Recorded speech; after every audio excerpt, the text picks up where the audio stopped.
Welcome in to Locked On Knicks. Alex Wolf here, going solo today, breaking down the Knicks 122 to 115 loss to the San Antonio Spurs. Why this loss, even without Jalen Brunson and RJ Barrett, is pretty inexcusable.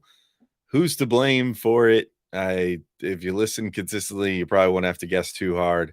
Why Julius Randle and Immanuel Quickley still had fantastic games, and some other notes and musings from this game coming up next on Locked On Knicks. You are Locked On Knicks, your daily New York Knicks podcast, part of the Locked On Podcast Network, your team every day.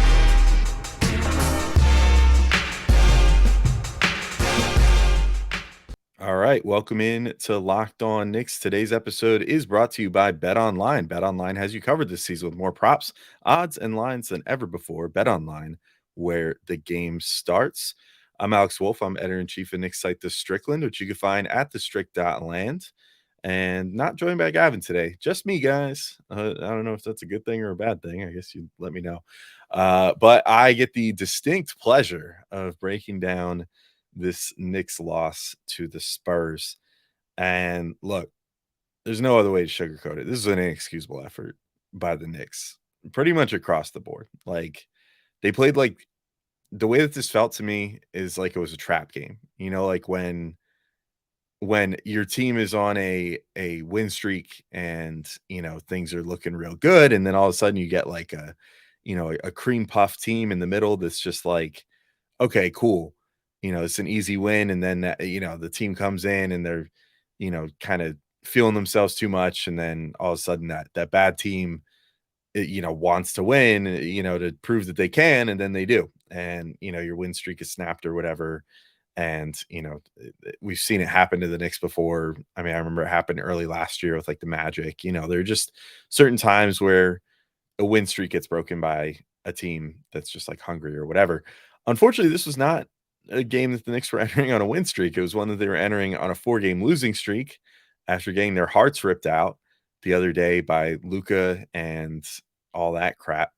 And they didn't really play with any sense of urgency. And like, this was the sort of stuff that Gavin and I were giving them props for just a couple weeks ago of like, okay, great. This team is starting to learn how to take care of business against bad teams. And they're starting to, sort of get it. Like things are clicking here. Like they're beating the bad teams, they're playing the good teams real tight and or beating them. This is great. This is perfect. This is, maybe this is the Knicks turning a corner. And then you get a game like this, and it's like, well, never mind. I guess maybe they haven't turned a corner. Maybe this is just who the Knicks are, a frustratingly inconsistent team, probably a team that will finish around 500 this year. And look, I can already hear now, if someone's only listening to the first like 3 minutes or whatever here, they're going to be like, but Alex, like Jalen Brunson was out and RJ Barrett was out and Obi Toppin is still out. And it's like, yeah, okay, yes, all those things are true. And, losing RJ and Brunson is no small thing for the Knicks. That's like 40 points of combined scoring, a ton of, ball handling and initiating and offense running and things of that nature.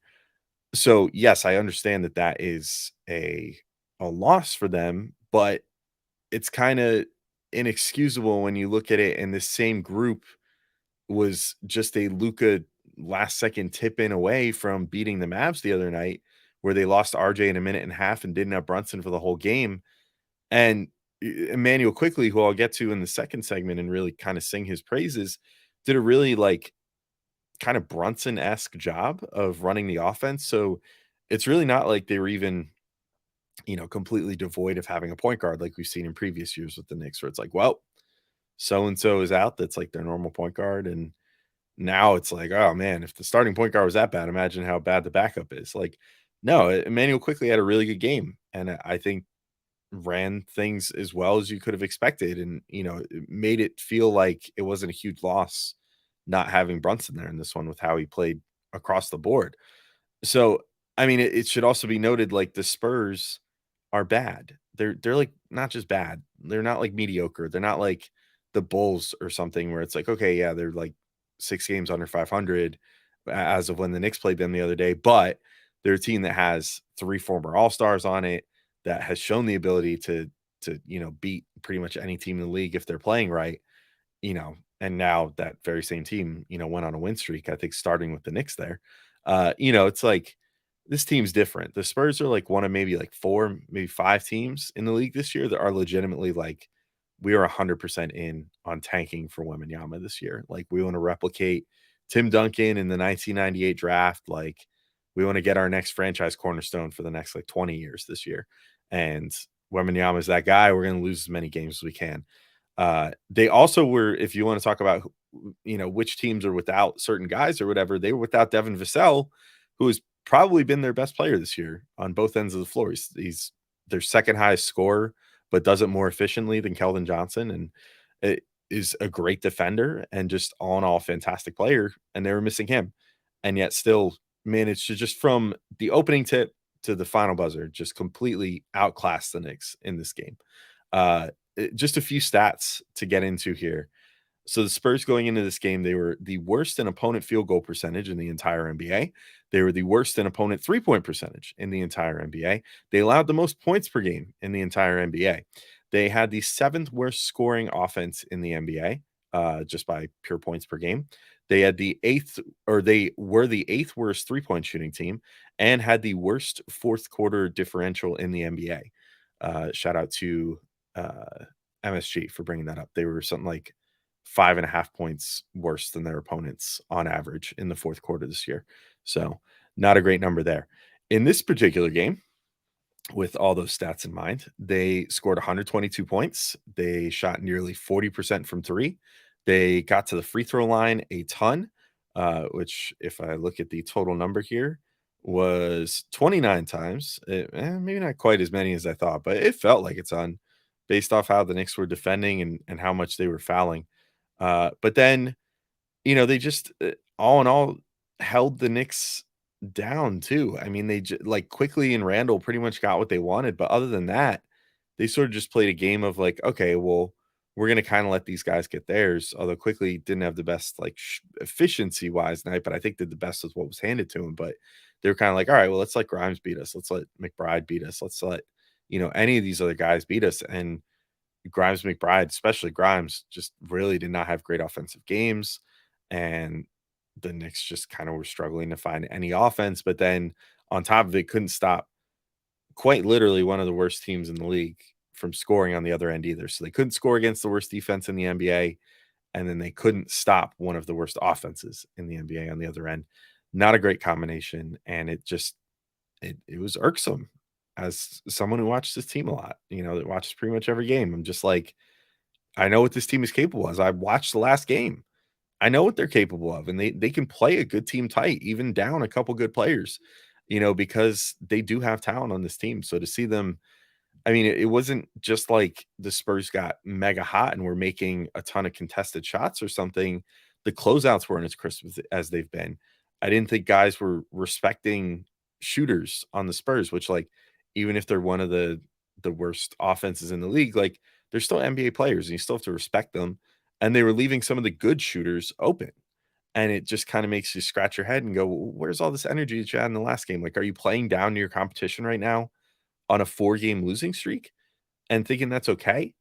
And it's not a good look. And honestly, their interior defense wasn't great either. And that's owed to Mitchell Robinson and also Hartenstein and also Sims. I didn't think anything was working well in this game. And that, of course, brings me to the point that I come to all the time with this, which is it's up to the coach to make sure that these players are ready to play. It's up to the coach to make sure that these guys are motivated. It's up to him to make adjustments, whatever they may be during the game, to make sure that this team can win. And he didn't do any of that. The Knicks never have anything in their back pocket. They're never like, you know what? The Spurs are kind of carving us up right now. Every other team in the NBA, and the Knicks run into this all the time, will be like, let's throw a zone real quick. Let's do something. We'll do something a little different because that's how you win in the NBA. You outsmart the other team. A lot of it is pure talent too, but a lot of what differentiates the good from the great is the ability to adjust, at least as far as coaches go. And Tibbs clearly does not have that. He never has with the Knicks and didn't in this game. And just, I mean, I understand that Greg Popovich is a legend and everything, but he's coaching probably the worst team of his entire career right now, and you can't pull out a win when your team is desperate to get one. It doesn't jive for me, and, look, I understand. I know that people, YouTube comments, whatever, under this, I'm sure are gonna be like, "Well, Tibbs isn't on the court, the players are on the court, and the players didn't make shots, and blah, blah, blah, and this, that, the other." It's the players' fault, it's not Tibbs' fault, it's never Tibbs' fault. Look, it kinda is, like, the way that a team plays on the floor is a reflection of their coach, and when the coach does so little to help the players to get better and to do things to win games when things aren't going exactly as to plan, I guess would be the way to put that. Like when things aren't going to plan and the coach just wilts, that's on the coach. That's on the coach and that's on Tibbs. And Tibbs deserves the blame for the Knicks losing this game. Like at least to me, you had two guys that were scoring like crazy. You did not have particularly creative ways of trying to get some of the other guys involved. Like, where was Mitchell Robinson in this game after he had a pretty solid offensive showing in the last game? Where was maybe just trying him for a post up or something, trying anything, running more just straight up pick and roll, like just trying to do anything that you could to do different than what you were, and it just that's where the Knicks lost this game. And then obviously on the defensive end, I think was the even more egregious part where they couldn't stop the Spurs at all. And, that's ultimately where the Knicks score 115, some of it in garbage time, but that's not enough to beat the Spurs because you let the Spurs, who are a bad team, go for 120 plus in this game and offered no resistance. So, yeah, I don't know. The Knicks right now are not playing with, at least based off of this game, and maybe it was still just a hangover from the last game, but again, it's on the coach to instill a sense of, okay, let's move to the next game. Don't worry about this one. You know, go face the Spurs with everything you got. Let's get another win streak going or something. They just didn't have any pride in this game. And yeah, I don't know. Something has to change, basically, is my point. And the easiest thing to change is the coach. And I don't think that it's a hot take to say that Tibbs is most likely not going to lead this team to a championship or something. And so it's probably best to start the search in earnest for like, okay, who's going to be the coach that's going to take this team to the next level at some point? Because they've got their established, culture, their defense, whatever, but they need to take that next step. And Tom Thibodeau is not going to be that guy. In my opinion, it's better to cut bait sooner than later. But I want to talk about some positives. There was two of them. One was named Julius Randle, and one was named Immanuel Quickley. And I will get to them in just a moment once I give an important PSA here. You're hanging out with some friends and putting back a few drinks. A few becomes a few too many as the evening comes to an end and people start to head out. You think of calling for a ride. Nah, you live nearby. You can make it home okay. It's no big deal. What are the odds you'll get pulled over anyway? And even so, what's the worst that could happen? Your insurance goes up, you lose your license, you lose your job, you total your car, you kill someone. None of those sound like good things. Everyone knows about the risks of driving drunk. The results are tragic and often deadly. However, that still doesn't stop everyone from getting behind the wheel while under the influence. That's why police officers are out there right now looking for impaired drivers on our roads to save lives. So if you think you're okay to drive after a few drinks, think again, play it safe, and plan ahead to get a ride. It only takes one mistake to change your life or someone else's forever. Again, I've been saying this all week, but this rings especially true during New Year's, big drinking holiday. Please, everybody, stay safe. Nobody get behind the wheel of a car after midnight. If you've been drinking, find somewhere to stay, call an Uber, do whatever you got to do. Just don't drive your car when you've been drinking. Drive sober or get pulled over. All right. And I'm back to Locked On Knicks and talking about some good stuff now. It's amazing that Julius Randle can have a 41-point night, and yet the Knicks still lose. I mean, if it wasn't for a weird little flurry at the end, they probably would have lost this game by double digits. And yet Julius still has 41. Kind of just underscores just how bad everybody else was. It's going to be even crazier when I tell you that Immanuel Quickley had 36 points. So the two combined for what, 77 out of the Knicks 115 just between the two of them. Pretty wild stuff. But Julius, I mean, I just thought it was an effortless scoring night for him, especially shooting the three. He did a really good job setting his teammates again. And I know that sometimes when the Knicks defense is particularly bad, it's pretty easy to point a finger at Julius and be like, well, he's certainly not doing himself or the team any favors in that regard. But I really didn't think this was too bad of a game from him on defense either. He at least didn't stand out to me like a sore thumb is like, well, that's your problem right there is Julius Randle. He's giving up twice as many as he's scoring. I thought that he did a more than reasonably good effort on defense, considering the immense load that he had to carry on offense in this game without his two mid three counterparts in RJ Barrett and Jalen Brunson. Also, there was a sort of scary moment for a minute where he hit the deck in after a play in which he appeared to have collided with Mitchell Robinson, and um, it was like you didn't really know what was going on at first. It looked like he was kind of grabbing his stomach area, and he was like writhing in pain on the ground. It looked like things looked kind of bad, and then he kind of like got up on his own power, walked over to the bench, got back up after a second, was okay. Breen and Alan Hahn thought he got hit in the hip by Mitch, but to me, I think he just got kind of kneed in the stomach and had the wind knocked out of him. Had all the signs of that, where that feels like the worst thing in the world for the first like minute or two, and then you catch your breath and stop like heaving, and realize okay, everything's good now. Like that was just scary because it's always scary when you get hit so hard in the stomach or upper sternum area that like it knocks all the wind out of your body completely, and your body like panics, and then all of a sudden you get over it and you're like, okay, I'm good now.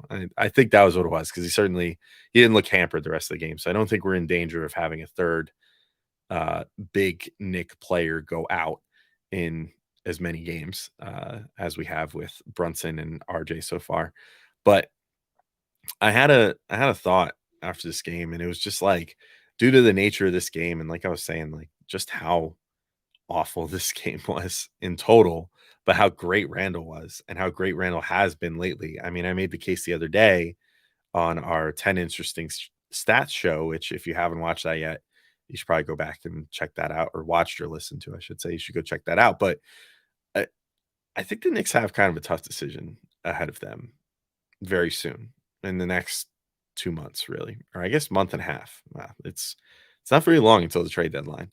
And I know that some people probably just rolled their eyes, being like, "Oh, you're going to talk about trading Julius Randle again?" And I'm like, "Yeah, yes, but not necessarily for the reason you think. It's mostly just from a looking towards the future perspective. Like, it is it really worth? Is it going to be worth keeping Julius Randle with how good he's playing right now? I mean, he is, to be clear, and we just made this case in our last episode, so lots of previous episodes to go back and look at if you haven't. But he's playing. I don't think he'll make the All-Star team. I think he'll narrowly miss it, but he is playing like an All-Star again this year. And I think he's having probably his best season as a Knick this year. I think it's even better than his 20 to 21 year, based off the more modern approach that he's taking with his shot diet and how he's approaching every game. I just think that he's playing as well as he's ever played, probably in his career right now. I mean, he's still showing the creation ability, showing the distribution ability. He's getting out for fast breaks. He's playing good defense. Like, there's all kinds of things to love about his game right now. And so, is it worth it for the Knicks to keep him on a team that, right in this game, without the other two guys that he normally plays with, couldn't beat the San Antonio Spurs, short their best player, like the worst team in the league? And that might feel reactionary, but it kind of just is an underscored point of like, I just kind of think in general the Knicks are not good enough necessarily to look at like having a player of Randall's caliber on the team right now that's playing the way that he is, and not take the opportunity to cash out and get something to move forward with. You know, you could argue like, well, but wait, they have him signed for 4 more years after this, right? Or is it three? I forget. 3 or 4 more years after this. I think there's an option in there somewhere. But yes, that's true. And you have him signed all the way through his prime, but there's two things to consider. One is the frustratingly inconsistent nature of Julius Randle on the Knicks, which is he could play this well this whole year and the next year come back in and play completely different, because that's kind of how it's gone with him. It's been like bad, good, bad, good. In his 4 seasons with the Knicks, trends would suggest next season would be bad.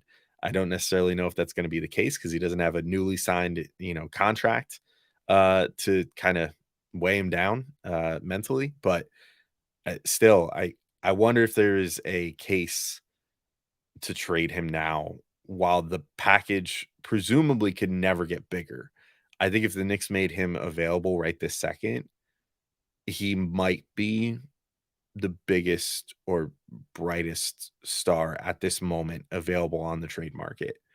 And it's like, if you could find some team by the trade deadline that is desperate to get better, that thinks that they are ready to take a next step and needs to, do something to do that and potentially push themselves towards a championship with all the parity in the league this year, I think you could talk some team into giving you like multiple first round picks, maybe a good prospect or two that you could try with Quickley, Barrett, Brunson, who's a couple years younger than Randle, but not certainly not the same age. You know what I mean? Like, you've got a little more room to grow with Brunson based off his age than you do with Randle at this point. I wonder, is that more worth it? And then if you take your lumps like you did in this game and you lose a decent amount of games down the stretch and you end up with the sixth, seventh, eighth best lottery odds of potentially getting Victor Wembanyama, are there worse things? Yeah, absolutely. Like, the worst thing would be probably making the playoffs as a 10 seed or something, like coming into the play in as a 10 seed, working your way up to 8 and then getting swept or something and limiting your potential to get better.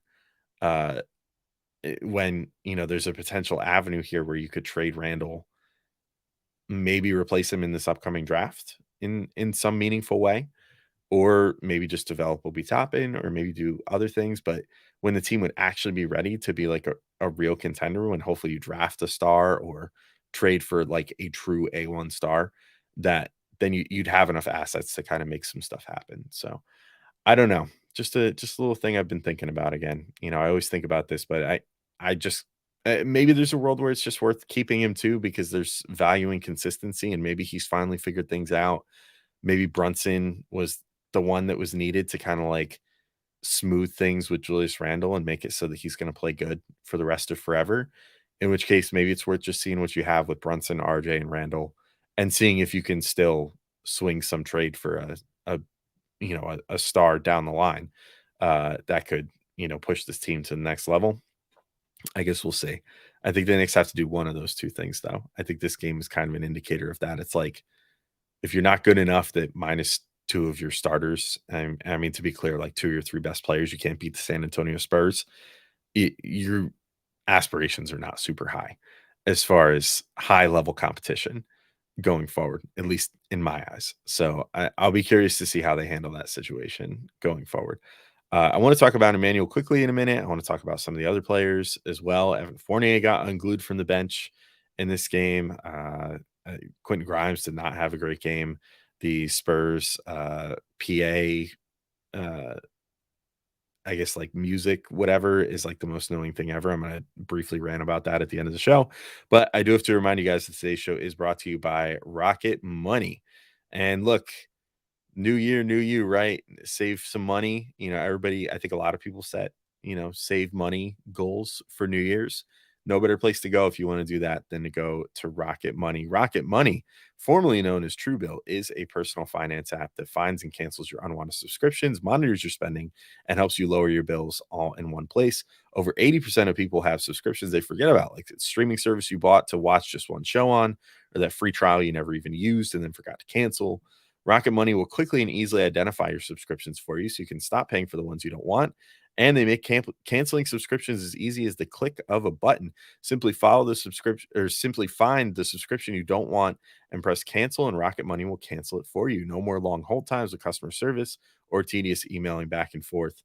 They also will renegotiate bills for you. They saved me like a few $100s on my internet bill for this year, and it was pretty sweet. I kind of dig that.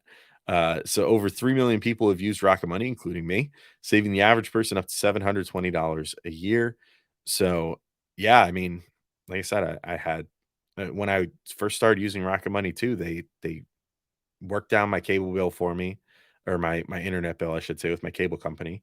And then I found some subscriptions I didn't know that I still had on my credit card, and then canceled those, and it's been pretty great. It's a nice thing financially to be able to just see everything and just have it be as easy as pointing and clicking and having Rocket Money do it for you. You don't even have to bother with all the cancellation crap. So stop throwing your money away. cancel unwanted subscriptions and manage your expenses the easy way by going to rocketmoney.com/lockedonnba. That's rocketmoney.com/lockedonnba. rocketmoney.com/lockedonnba. All right, and I'm back and taking a sip of water. That was a hell of a read. And I am going to talk about Immanuel Quickley for a minute. IQ 36 points, 7 rebounds, 7 assists, 12 of 27 from the floor, 5 of 12 from 3, and 7 of 8 from the free throw line. I just thought he was so impressive, like right from the opening tip in this game. He really rose to the occasion, rose to the challenge, just like I think he did against the Mavs as well when he set his career high for assists. In this game, it was like the switch went the other way. The other day he was like, okay, I'm not necessarily shooting it the best, so I'm just gonna get into the teeth of the D and feed all these guys like Quentin Grimes and Julius Randle that are playing as well as they are and let them cook. In this game, it was like, you know what? I'm gonna cook today. And he didn't necessarily shoot the best, like the 12 of 27. Not fantastic, but I think given the difficulty of the fact that nobody else could really do anything in this game, particularly Grimes, who had a really, really rough game, it made it that much more impressive that Quickly was able to do what he did. He started the game with just this like super nasty step back ISO on Jeremy Sohan, who is a really good player, by the way. I liked Sohan a lot in this game. I think he looks like he's going to be a heck of a force in this league, like on both sides. He seems like his comfort handling the ball, defending smaller players and stuff, pretty advanced for a dude that was, I think, one of the youngest, if not the youngest player in the draft this past year. So pretty cool. But yeah, so didn't help him against Quickly though, because Quickly absolutely toasted him and got a step back on him after a switch, and then followed it up with a crazy like sudden stop and one baiting Keldon Johnson into a foul, which they did manage to get Keldon into early foul trouble, which could have been great had they been able to stop everybody else on the Spurs once they were without their lead scorer. But obviously they weren't. But I mean, just the advanced footwork stuff that he was doing, he did it kind of in his own way. Like I feel like in that same scenario where Quickly drew a foul on Keldon there and got the N1, Jalen Brunson would have done his footwork to lead to like a fadeaway. Because that's just kind of his move. And he probably would have made it because he always makes those high arcing fadeaways like that. Quickly's way is a little more what's the word? A little more like trying to draw a foul, trying to generate contact and that kind of thing. But he did it beautifully, and he did it a number of times throughout the game, as evidenced by the fact that he got to the line for 8 free throws, which is really good to see as well. So I just thought that he like completely dictated the action. I think my main takeaway quickly right now is like you just got to find a way to just get him like 30 minutes or even let's just say 25 and just be like, look, you get 25 to 30 minutes no matter what every night. Here's the math. Here's how you know it. Go out there and play free. Don't feel like you're going to get yanked if you're playing bad or whatever. Just go out there and play your game. And I think it's so obvious that he plays so much looser in these type of games. We saw this at the end of last year too. Saw it in the last game where it was like, no, you're definitely needed for like all these minutes this game. So we're gonna make sure that you play a lot. If it means a little less minutes for Deuce McBride, who honestly is still really struggling on offense right now, he's a great plus minus player, great defensive player, all that stuff. Quickly is pretty good on defense too. And like if you can have Brunson Quickley Grimes or Brunson Quickley Barrett, whatever out there for extended periods of time, I think you'll be all right on defense anyway. If it means cutting into McBride's time just a little bit to make that happen, that's okay. I think it's more worth getting Quickley more minutes right now just because of how well he's playing. To move to another, to go a completely different direction, Evan Fournier got unglued from the bench in this game. Played for the first time in like a month and a half. I think he last played like November 13th or something like that. Credit to him. I mean, he stayed ready. He looked like, strangely, he looked less rusty than when he was playing earlier this year. He looked more in tune, on offense. He shot 4-6, had 11 points in like 16, 15 some minutes. But I think ultimately he kind of ran into the same problems as before, which was, I think he was just so much of a liability to the defense that it wasn't really worth the offense that he brought. I mean, in 17 minutes, he was a -9 on the floor, which I understand there was a lot of minuses in this game overall, but I thought that, I mean, it was pretty indicative of how he was playing.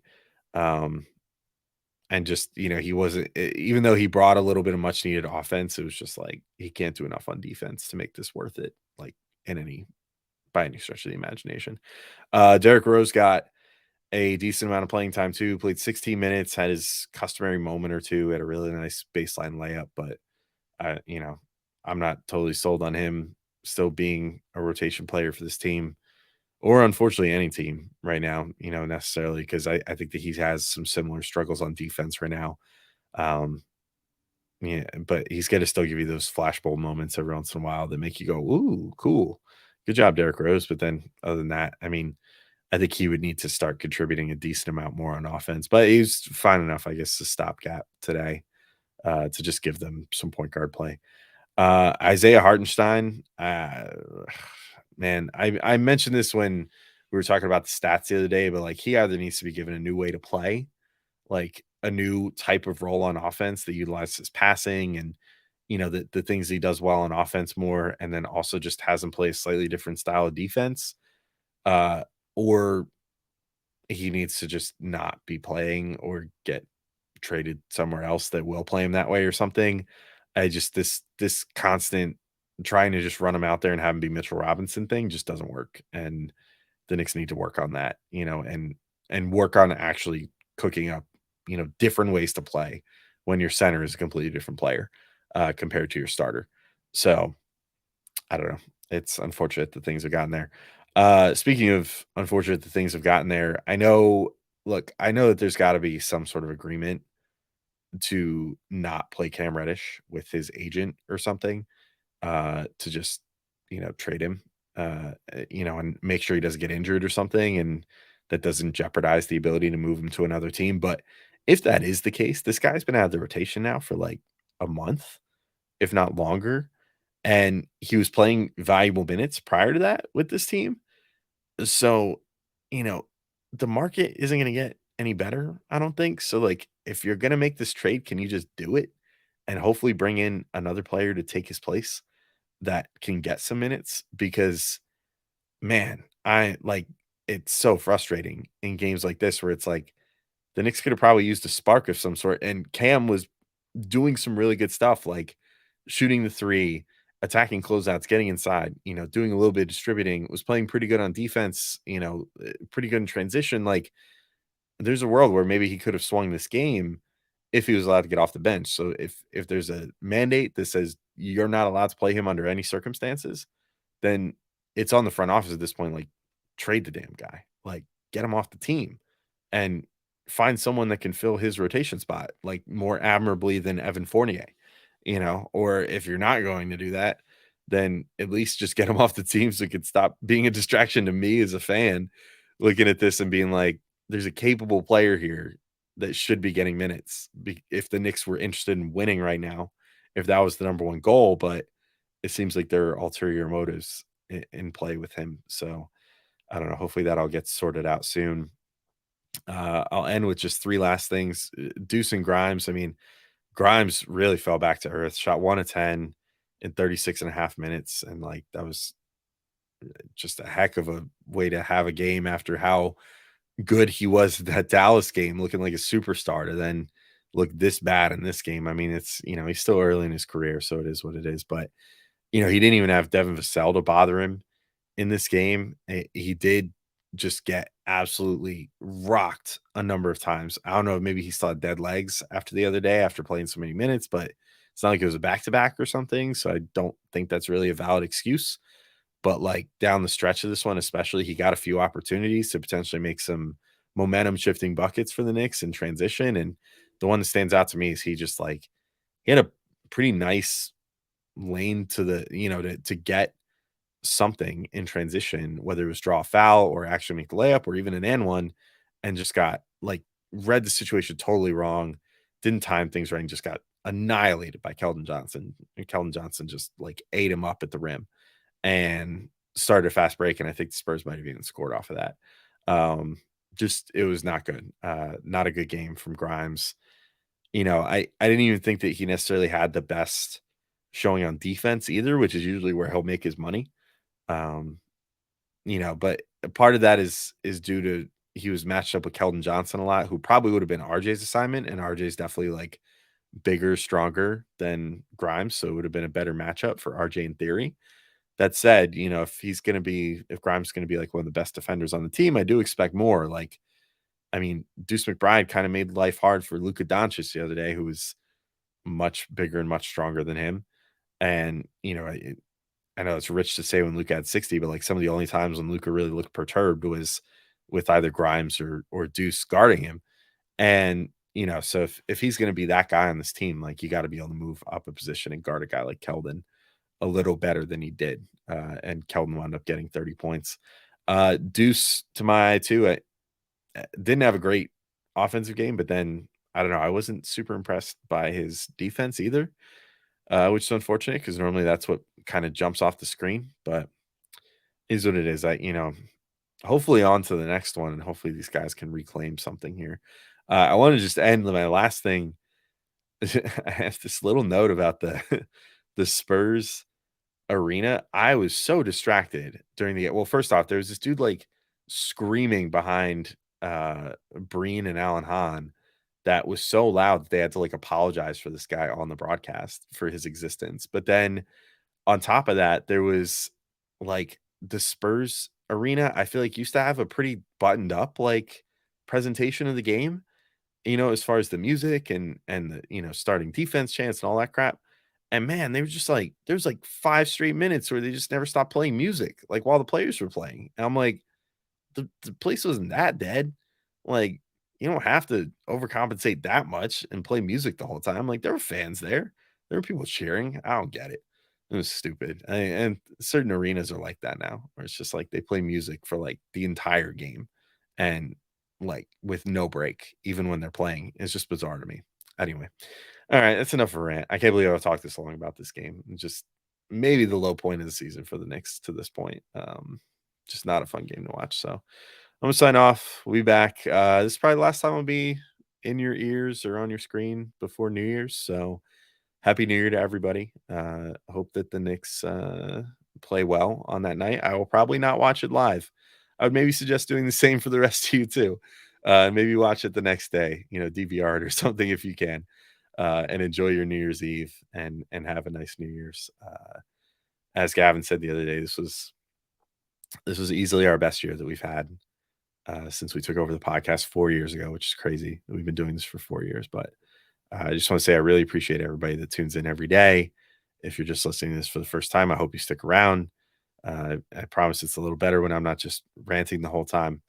But yeah, I just, thank you from the bottom of my heart to everybody that listens. And it's made this, a really fun thing for Gavin and I to get to do every day. So it makes it worth it to know that people enjoy it and whatever. So happy New Year to everybody. And here's to 2023, hopefully being better for the Knicks and better for everybody in your lives. If you're hoping for something better, or if your life is doing fantastic, I hope everything stays fantastic for you in the next year. But till next time in 2023, thank you all for listening, and we will talk to you all soon. Peace out.